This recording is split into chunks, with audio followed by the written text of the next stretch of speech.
Hello everyone, my name is Risa Lopera. Ako po yung asawa ni Nimbolgaro po.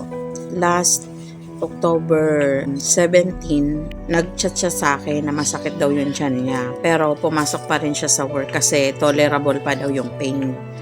And then, pag uwi niya, outgoing ng 4 p.m., sabi niya hindi niya na kayang maglakad. Sobrang sakit na yung tiyan niya. So, ang ginawa niya, nagpahatid siya sa kasama niya na umuwi ng bahay. Sabi ko sa kanya, pumunta na siya ng ospital kasi may naman siya, may health card naman siya. Sabi niya, kinabukasan na lang daw kasi gabi na. Usually kasi sa mga ospital dito sa public or private, wala sila kasi mga resident doctor. So, kadalasan available is umaga talaga. So, nagtiis siya ng sakit ng tiyan niya. Kinabukasan, Miyerkules na yon, October 18, umaga. Hinatid siya nung kapitbahay namin doon sa Marian Hospital sa Santa Rosa City sa Laguna kasi yun ang accredited hospital ng health card niya na IMS. Sa emergency, kinuhanan siya ng ihi at dugo.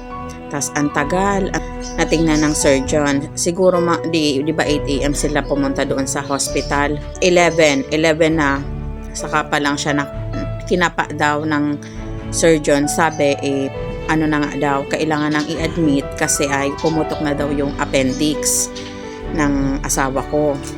Siyempre, nagulat kami kasi akala namin simpleng lang, sakit ng tiyan. Immediate operation ang kailangan kasi pumutok na nga daw yung appendix. Tapos, ang tagal pa namin na kinokontak yung yung agency niya, pati yung supervisor niya sa company kasi chine-check kung ilan ang pwedeng ibigay ng IMS na health card niya dun sa magiging operation niya. Kasi ang sabi ng doctor is yung operation niya is aabuti ng 100,000. Operation pa lang yon, wala pa doon yung sa room, yung sa mga ibang mga test.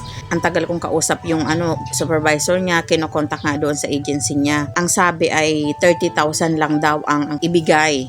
So 70,000 is isi-shoulder ko.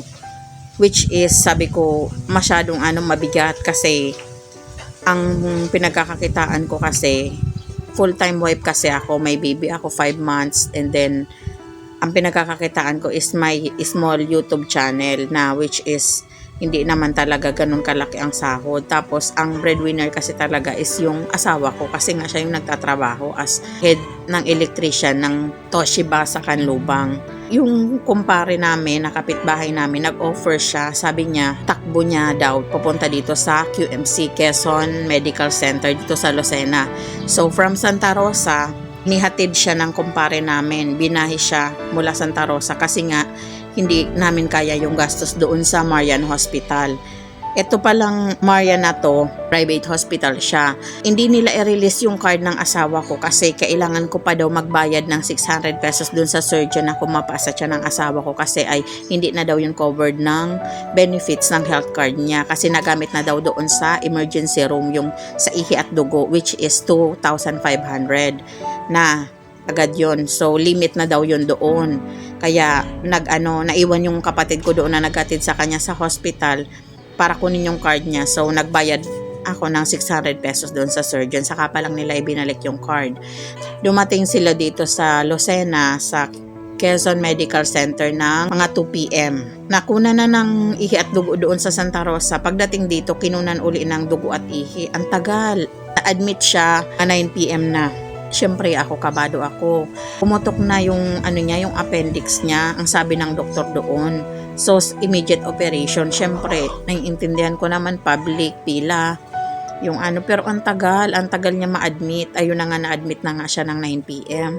Ewan ko, coincidence, nasira yung isang operating room para doon sa mga buntis, yung CS, sa mga CS na nanay. So nakapila sila, yung mga pasyente ng mga appendicitis na for operation, nakapila sila. 9 p.m. ng Miyerkules, Huwebes, Biyernes, Sabado, waiting sila. So habang waiting, may pinapabili yung doctor na gamot na which is 1,000 plus ang isa.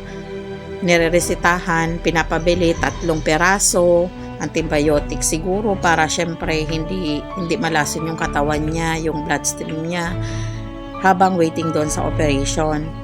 Araw-araw ako nagdadasal, syempre natatakot ako na kung baka ano yung mangyari sa kanya. Tapos yung gamot niya ang mahal.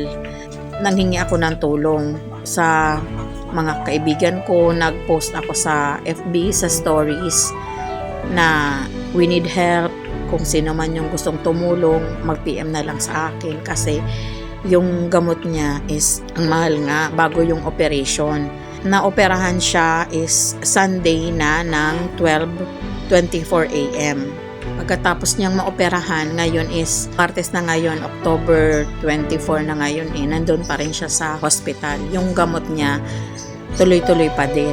So, sa lahat ng mga nagpaabot ng tulong sa asawa ko, sa mga nagbigay ng cash, pambili ng gamot, maraming salamat po. Kayo po ay ginawang instrument ni God para makatulong sa amin.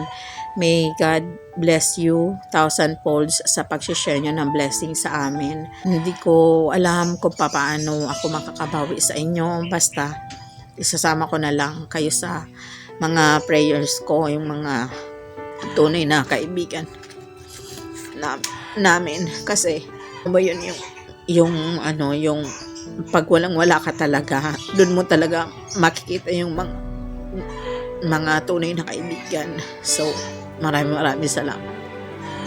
God bless you.